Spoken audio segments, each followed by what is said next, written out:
Hi, and welcome to another Quarantine Genealogy. This is Esther Camacho with the McAllen Public Library.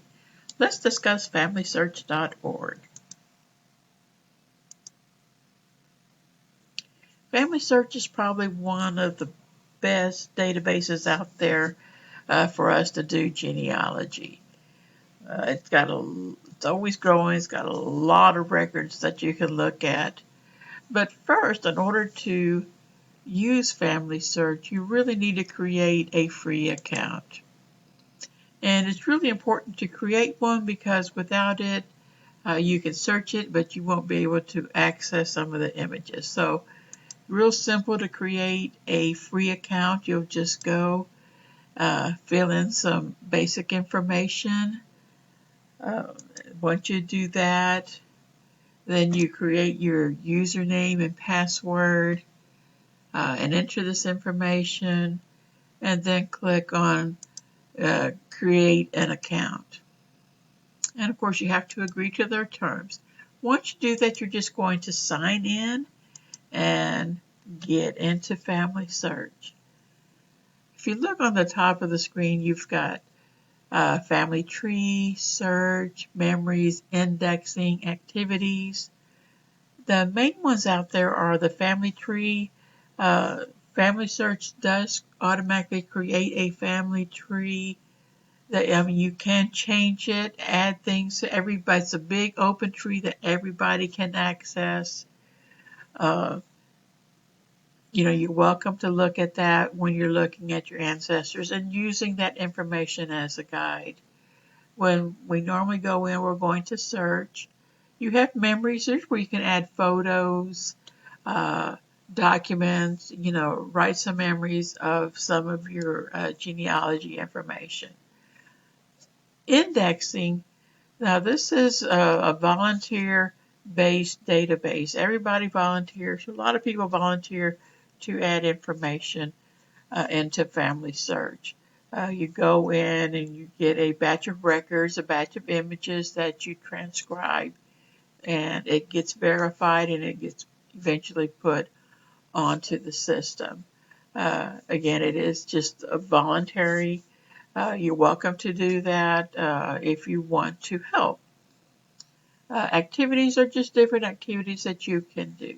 But we're going to go into search. And when you go into search, you want to go into records. It's going to take you to another page, and it's going to take you here where you can search historical records. And what you're going to do is you're going to enter your deceased ancestors' information. Its first and last name. Where it says search with a life event, by default it is always birth, but you can always change it to marriage, residence, death, or any. But we're going to enter his birthplace, and I just put his state that he was born in, and then the birth range, which is, I know he was born in 1842, so I'm going to leave it as that. You can also come down here and include a spouse or a parent or another person that was related to this person somehow. And then just click on search. Once you do that, you're going to get your results. And the first one shows his name, and he's in the 1900 census. He was born, it's recorded November 1842. And he was a resident in Precinct 2 in Hidalgo County, Texas. And it lists the children that are under him in the census. Off to the right, you'll see a pedigree tree right there. This is to get to the family tree. That means there is a family tree that has his name on it. May not be correct. You're going to use it as a guide, but you can look at it. You also have to view this symbol right here is just a detailed record of what you see here. Now, what's most interesting and why it's important that you do create a free account is so that you can see the image of the record that you're going to look at. So we'll be looking at the census record.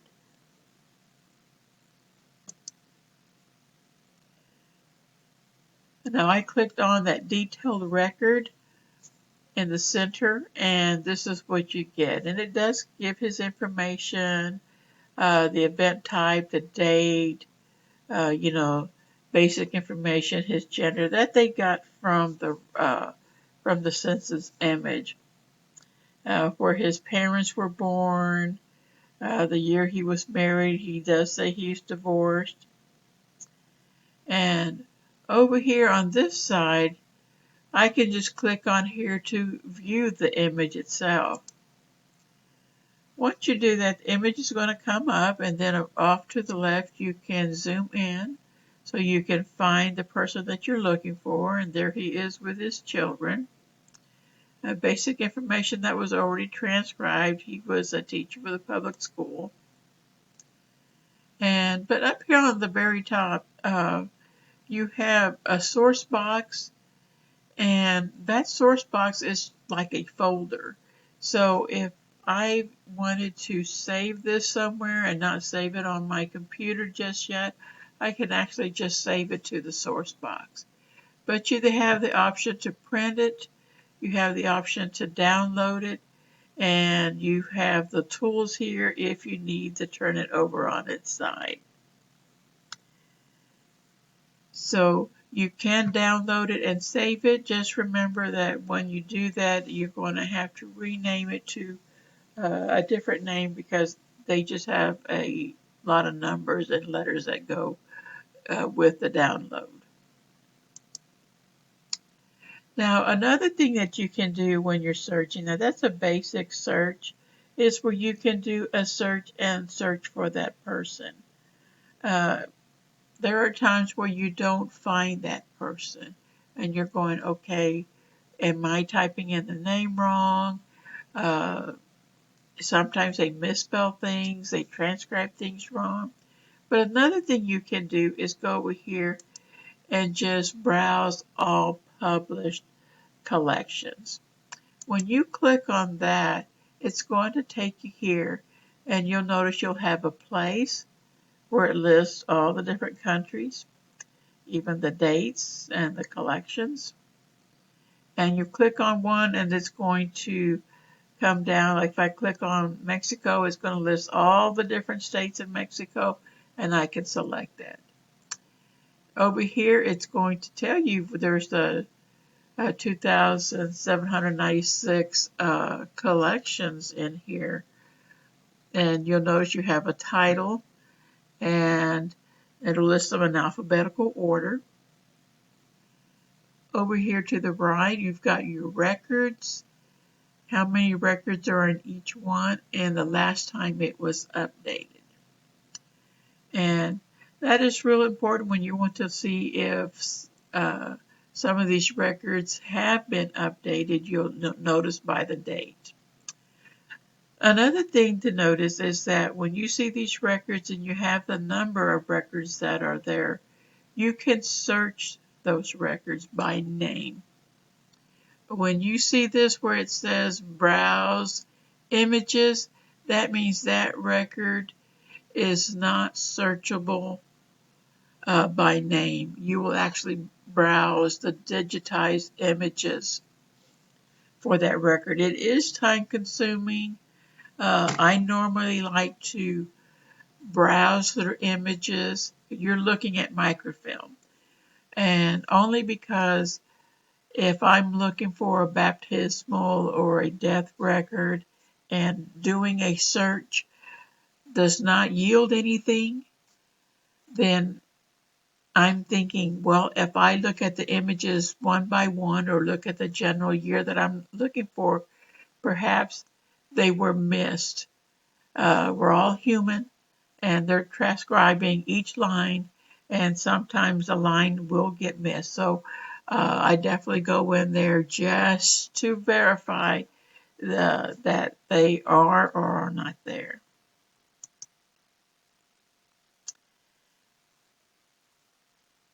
Be flexible in your spelling of first and last names, especially when you're doing a search here. I have seen some misspellings, whether it's a census records or a death record.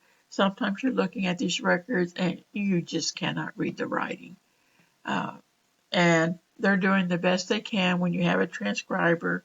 And so you're going to see it from their eyes and not from when I see a record. I go, well, I know what the last name is, but they may not see what I see.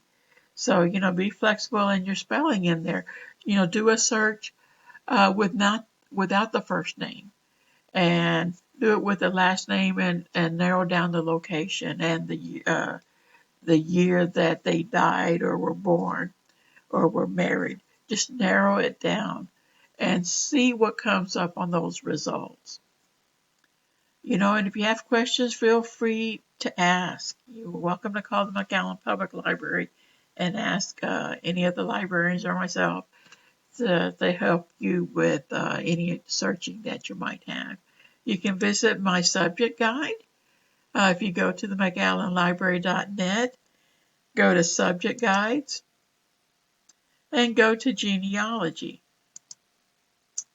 And I try to constantly update it with different topics, so you can look at books, our online databases, what we have in our collection, ranch cemeteries, and these are local ranch cemeteries in Hidalgo County, culture and immigration, Hispanic resources, and I've got a tab here for military.